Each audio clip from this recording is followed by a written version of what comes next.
షిరిడి వాస సాయి ప్రభు జగతికి మూలం. సాయిబాబా తన చేతిని మంటల్లో పెట్టుకున్నా ఎందుకు నొప్పి అనిపించలేదు. మరోసారి బాబా శరీరం విడివిడిగా కనిపించదని భక్తులు ఎందుకు భయపడ్డారు? ఇవి కథలేనా లేక ప్రత్యక్షంగా జరిగిన అద్భుతాలా? సాయిబాబా గురించి మనం చాలానే విన్నాం. కొన్ని లీలలు మాత్రం ఇప్పటికీ వినగానే ఆశ్చర్యం కలిగిస్తాయి. యోగ శక్తితో తన శరీరాన్ని నియంత్రించిన అద్భుతాలు, దూరదేశాల్లో భక్తులపై వచ్చిన కష్టాన్ని ఇక్కడే అనుభవించిన కరుణ, జాతి మతం భేదాలు అన్నింటినీ దాటి ప్రేమనే ధర్మంగా జీవించిన జీవితం. ఈ సంఘటన చివరి వరకు వినండి. సాయిబాబా మహిమ మీకే అర్థమవుతుంది. ఈ వీడియోలో సాయిబాబా చేసిన 3 అసాధారణ యోగలీలలను ప్రత్యక్షంగా చూసిన భక్తుల అనుభవాలతో కలిసి తెలుసుకుందాం. వీటిని విన్న తర్వాత సాయిబాబా ఎవరు అనే ప్రశ్నకు సమాధానం మీ మనసే ఇస్తుంది. ముందుగా భక్తులు ప్రత్యక్షంగా చూసి షాక్ అయిన బాబా దౌత్య యోగ లీలను తెలుసుకుందాం. బాబా యోగం నేర్చుకున్నాడా లేక యోగమే బాబాను ఆశ్రయించిందా? సాయిబాబాకు యోగాభ్యాసం బాగా తెలుసు. అన్ని యోగ మార్గాల్లోనూ ఆయనకు పూర్తి అనుభవం ఉండేది. ముఖ్యంగా దౌతి, ఖండయోగం, సమాధి వంటి యోగ విధానాల్లో బాబా నిపుణుడు. దౌతి అంటే పొట్టను లోపల నుంచి శుభ్రం చేసుకునే ప్రత్యక్ష యోగా పద్ధతి. ఖండయోగం అంటే శరీరాన్ని విడదీసి మళ్ళీ కలిపినట్టుగా అనుభూతి పొందే యోగ స్థితి. బాబా బయటకు చూస్తే హిందువులా ఉంటాడు, ముస్లింలా ఉంటాడా అనేది ఎవరికీ అర్థం కాకుండేది. ముస్లిం దుస్తులు వేసుకునేవారు, కానీ హిందూ సంప్రదాయాలను కూడా పూర్తిగా గౌరవించేవారు. షిరిడీలో శ్రీరామనవమి పండుగను ఎంతో వైభవంగా జరిపించేవారు. అదే సమయంలో ముస్లింల చందనోత్సవం జరిపించడానికి కూడా అనుమతి ఇచ్చేవారు. ఈ పండుగల సమయంలో కుస్తీలను ప్రోత్సహించి గెలిచిన వారికి బహుమతులు కూడా ఇచ్చేవారు. గోకులాష్టమి రోజున గోపాల్ కాల్ ఉత్సవం జరిపించేవారు. ఈదుల్ ఫిత్ర్ రోజున మసీదులో నమాజ్ చేయించేవారు. మొహరం పండగ రోజున తాబూత్ను మసీదులో కొద్ది రోజులు ఉంచడానికి అనుమతి ఇచ్చి చివరి రోజు ఎలాంటి గొడవ లేకుండా తానే తీసివేసేవారు. బాబా ముస్లింల బాబా ముస్లింల చెవులకు కుట్టులు కూడా వేయించుకునేవారు. హిందువుల సున్నత్ చేయించుకోవాలని కొందరికి సలహా ఇచ్చేవారు, కానీ తానే మాత్రం చేయించుకోలేదు. హిందూ అయితే ముస్లింలు ఎందుకు ఉండాలి? ముస్లిం అయితే దుని దగ్గర హోమం ఎందుకు చేయాలి? శంఖం ఊదటం, గంటలు మోగించడం, భజనలు చేయడం, హారతి ఇవ్వడం ఇవన్నీ ఎలా చేస్తాడు అని ఎవరికీ అర్థం కాలేదు. ముస్లిం అయినా సరే సంప్రదాయ హిందూ బ్రాహ్మణులు బాబా పాదాలకు సాష్టాంగ నమస్కారం చేసేవారు. ఎవరు ఆయనను ప్రశ్నించడానికి ప్రయత్నించినా బాబాను చూసిన వెంటనే మాట రావడం మానిపోయేది. అందుకే సాయిబాబా హిందువా ముస్లింవా అని ఎవరూ తేల్చలేకపోయేవారు. కానీ అసలు విషయం ఏంటంటే ఎవరు తమ అహంకారాన్ని వదిలి పూర్తిగా భగవంతుని శరణు వెళ్తారో వాళ్ళ భగవంతునితో ఒక్కటైపోతారు. అప్పుడు జాతి మతం అనే భేదాలు ఉండవు. సాయిబాబా అలాంటి మహానుభావుడు. బాబా ఫకీర్లతో కలిసి మాంసాహారం కూడా తినేవారు, కానీ ఎవరికి హాని చేయడం, అసహ్యకరమైన పనులు చేయడం మాత్రం ఆయనకు అసలు ఇష్టం లేదు. సాయి అవతారం నిజంగా అద్భుతం. ఆయన పాదాల దగ్గర కూర్చునే భాగ్యం దొరకడం పూర్వజన్మ సుకృతం. ఆయన సన్నిధిలో లభించిన ఆనందాన్ని మాటల్లో చెప్పలేం. బాబా నిజంగా శుద్ధ చైతన్య స్వరూపుడు. ఎవరు ఆయన పాదాలను నమ్మరో వారికి ఆత్మజ్ఞానం లభించింది. మోక్షం కోసం ప్రయత్నించిన సన్యాసులు, సాధకులు ఎంతోమంది బాబా దగ్గరకు వచ్చేవారు. బాబా అందరితో నవ్వుతూ మాట్లాడుతూ అల్లా మాలిక్ అని ఎప్పుడూ చెప్పేవారు. వాదనలు చర్చలు ఆయనకు ఇష్టం ఉండేది కాదు. అప్పుడప్పుడు కోపం వచ్చినా ఆయన మనసు ఎప్పుడూ ప్రశాంతంగానే ఉండేది. వేదాంతాన్ని సహజంగా బోధించేవారు. రాజులు అయినా భిక్షకులు అయినా అందరినీ ఒకేలా చూసేవారు. అందరి మనసుల్లోని రహస్యాలు బాబాకు తెలిసేవి. తెలిసినా తెలియనట్టుగా ఉండేవారు. స్నానాలకు పెద్దగా ఆసక్తి ఉండేది కాదు. ఎప్పుడు ధుని దగ్గర ధ్యానంలోనే కూర్చునేవారు. షిరిడీలో ఉన్న దేవాలయాలన్నిటినీ మరమ్మతులు చేయించేవారు. శని, గణపతి, మారుతి, పార్వతీ శంకర దేవాలయాలను గ్రామస్తుల సహాయంతో పునరుద్ధరించారు. దక్షిణగా వచ్చిన డబ్బును తన దగ్గర పెట్టుకోకుండా రోజు అవసరమున్న వారికి పంపించేసేవారు. బాబాను దర్శించుకుంటేనే ప్రజలకు శుభం కలిగేది, రోగాలు తగ్గేవి, కోరికలు నెరవేరేవి. మందులు వేయకుండానే కంటికి చూపు రావడం, కుంటివారికి నడక రావడం వంటి అద్భుతాలు ఎన్నో జరిగాయి. ఒకసారి కంటి ఇన్ఫెక్షన్తో బాధపడుతున్న భక్తునికి బాబా చేసిన చికిత్స అద్భుతం. నల్ల జీడిపప్పు గింజలను నూరి మాత్రలుగా వేసి కళ్ళల్లో వేసి కట్టేశారు. మరుసటి రోజు కళ్ళు పూర్తిగా శుభ్రంగా మారాయి. ఇలాంటి అద్భుతాలు ఎన్నో ఉన్నాయి. ఇవన్నీ సాయిబాబా మహిమలో ఒక చిన్న భాగం మాత్రమే. ఈ లీల చూసిన భక్తులు బాబా మనిషేనా అనే సందేహంలో పడిపోయారు. సాయిబాబాకు యోగం అన్నీ తెలుసు, కానీ అందులో రెండు విషయాలు మాత్రం చాలా ప్రత్యేకంగా చెప్పుకుంటారు.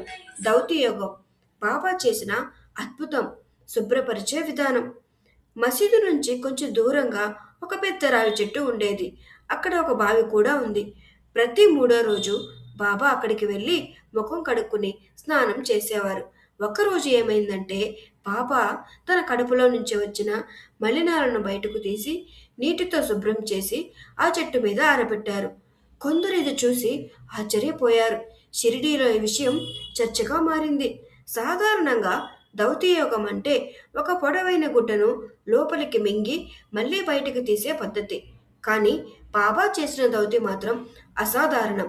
ఎవరికీ అర్థం కానంత విశిష్టంగా ఉండేది. మసీదులో బాబా శరీరం విడివిడిగా కనిపించగానే ఒక వ్యక్తి ఫిర్యాదు చేయడానికి పరిగెత్తాడు.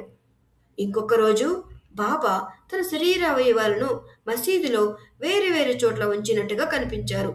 అదే సమయంలో ఒక వ్యక్తి మసీదుకు వచ్చి ఇది చూసి భయపడ్డారు.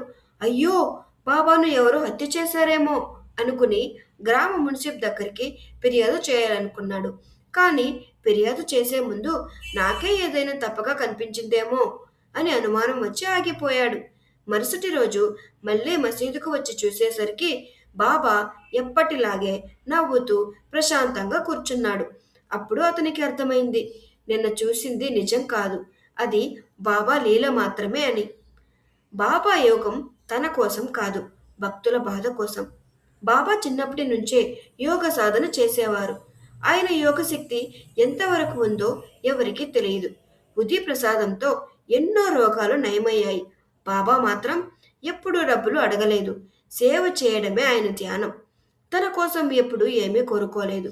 ఇతరుల బాధ తన బాధగా అనుభవించేవారు. కొన్నిసార్లు భక్తుల బాధను తన మీద వేసుకున్నట్టు అనిపించేది.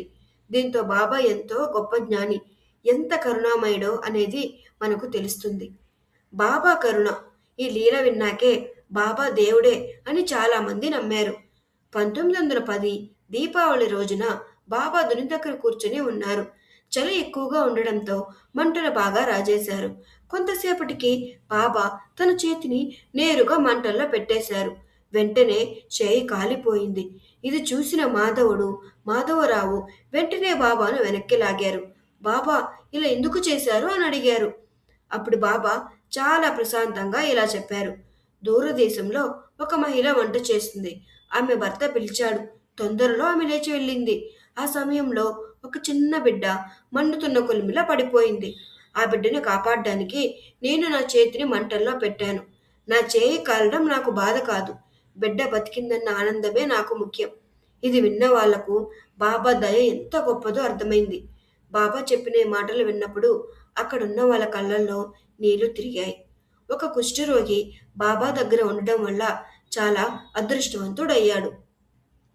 బాబా చేయి కాలిందని తెలిసి నానాసాహెబ్ డాక్టర్ను తీసుకొచ్చారు. కానీ బాబా డాక్టర్ చికిత్సను అంగీకరించలేదు. అదే సమయంలో బాగోజు అనే కుష్ఠరోగి బాబా చేతికి కట్లు కడుతూ సేవ చేసేవాడు. రోజు గాయాన్ని శుభ్రం చేసి నెయ్యి రాసి కట్టేవారు. కొన్ని రోజులకే బాబా చేయి పూర్తిగా మానిపోయింది. బాగోజీ శరీరం మొత్తం రోగంతో బాధపడుతున్నా అతడు చాలా సంతోషంగా ఉండేవాడు. ఎందుకంటే బాబా దగ్గర ఉండే భాగ్యం అతనికి దక్కిందని. ఈ ఒక్క ఉపమానం తల్లి గుండెల్లో భయాన్ని తొలగించింది. అమరావతికి చెందిన దాదాసాహెబ్ కాపర్నవే భార్య తన చిన్న కొడుకుతో షిరిడీలో ఉన్నారు.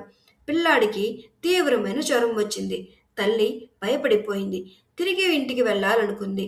బాబా దగ్గరికి వెళ్ళి విషయం చెప్పింది. బాబా నవ్వుతూ ఇలా అన్నారు, ఇప్పుడు ఆకాశం మేఘాలతో నిండిపోయింది. కానీ కొద్దిసేపట్లో అవి తొలగిపోతాయి.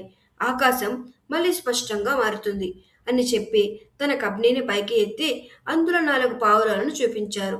నా భక్తుల బాధ నాకు ఎంత బాధ కలిగిస్తుందో చూడు అన్నారు. కొద్దిసేపటికి పిల్లాడి జ్వరం తగ్గిపోయింది. భక్తుడు రాకముందే బాబా భజన మొదలుపెట్టారు. నానాసాహెబ్ చందోర్కర్కు పుండరీపురానికి బదిలీ వచ్చింది. బయలుదేరే ముందు షిరిడీకి వచ్చి బాబాను దర్శించాలనుకున్నాడు. అతను వస్తున్న విషయం ఎవరికీ తెలియదు. కానీ బాబాకు తెలుసు. బాబా మసీదులో భజన మొదలుపెట్టారు. నేను పుండరీపురం వెళ్ళాలి, అక్కడే ఉండాలి. అంతలో నానాసాహెబ్ వచ్చి బాబా పాదాలకు నమస్కారం చేశాడు. బాబా అప్పటికే పుండరీపురం వెళ్లే సంకల్పం చెప్పేశారు. ఇది చూసి నానాసాహెబ్ మనసు కరిగిపోయింది. ఆశీర్వాదం తీసుకుని పుండరీపురం వెళ్ళాడు. ఆ భజనలో అర్థం తెలిసినప్పుడు భక్తుల మనసు కరిగిపోయింది. ఇలా సాయిబాబా లీలలకు అంతం లేదు. భక్తుల మనసులోని బాధను ముందే తెలుసుకుని వారికి ధైర్యం ఇచ్చే మహానుభావుడు సాయిబాబా. ఇలాంటి లీలలు వింటే ఒకటే అనిపిస్తుంది, సాయిబాబా మనిషి కాదు, మనల్ని నడిపించే శక్తి. మన బాధల్లో మనతో పాటు నడిచే కరుణ, మన భయాల్లో ధైర్యం నింపే ఆశ్వాసం. బాబాను నమ్మిన వారికి ఆయన ఎప్పుడూ దూరం కాడు, మన గుండెల్లోనే నివసిస్తాడు. ఈ కథ మీ మనసును తాకితే హృదయపూర్వకంగా ఓం సాయిరామ్ అని కామెంట్ చేయండి.